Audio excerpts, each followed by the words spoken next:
আসসালামু আলাইকুম, welcome to my cooking channel Shahin's cooking artistry. আজকে আমি আপনাদের মাঝে নিয়ে এলাম খুবই সহজ ডিমের কুরমা রেসিপি।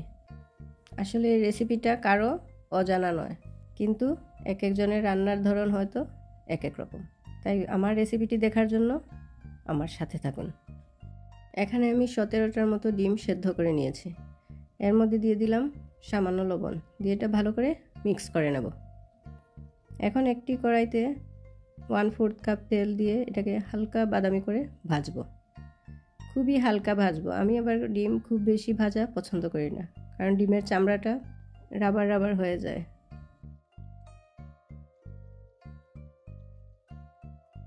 আমি একটু উল্টে পাল্টে এটাকে নামিয়ে নেব।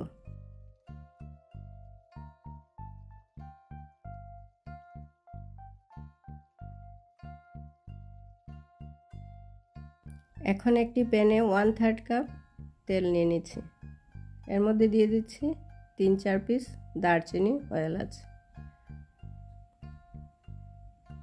এখন দিয়ে দিব 3 টেবিল চামচ পেঁয়াজ বাটা, 1/2 চা চামচ আদা বাটা, 1/2 চা চামচ রসুন বাটা। পেঁয়াজ বাটাটা একটু বেশি লাগবে, কারণ কোরমা একটু ঘন ঘন না হলে ভালো লাগে না। এখন দিয়ে দিচ্ছি স্বাদ মতো লবণ ও 1/2 চা চামচ গরম মশলা পাউডার। এটাকে আমি 2-3 মিনিট কষাবো। এটা কষানো হতে হতে আমি কিছু কাঠবাদাম ও কাঁচামরিচ ব্লেন্ড করে নিচ্ছি। ব্লেন্ড হয়ে গেছে। এখন আমি এই মশলার মধ্যে বাদাম বাটা দিলাম।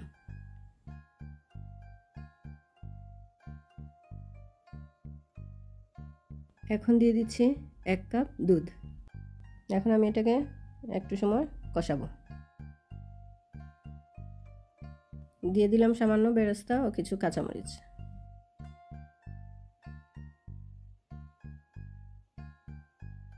এখন দিয়ে দিচ্ছি 1/2 কাপ পানি ও 1/2 চা চামচ জিরে গুঁড়ো দিয়ে একটু সময় কষিয়ে এখন ডিমগুলো দিয়ে দিচ্ছি।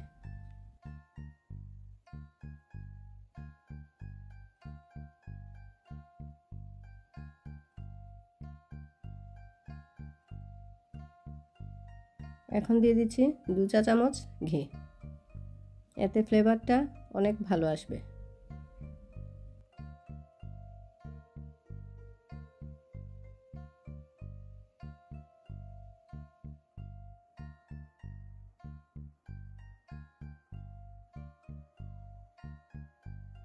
আমি আবারও কিছু বেরেস্তা দিয়ে দিচ্ছি।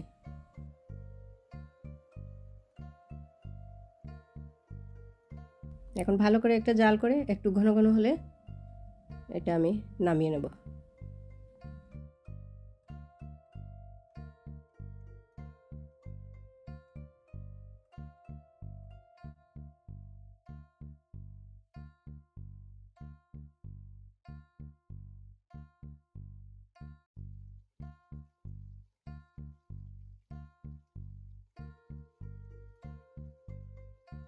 আমার রান্নাটা হয়ে গেছে, দেখুন এরকম ঘন ঘন অবস্থাতেই থাকবে। রেসিপিটি আপনাদের কেমন লাগলো অবশ্যই কমেন্ট করতে ভুলবেন না প্লিজ।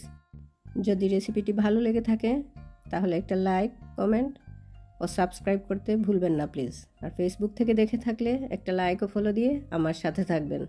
আর এতক্ষণ যারা আমার সাথে ছিলেন তাদেরকে অসংখ্য ধন্যবাদ।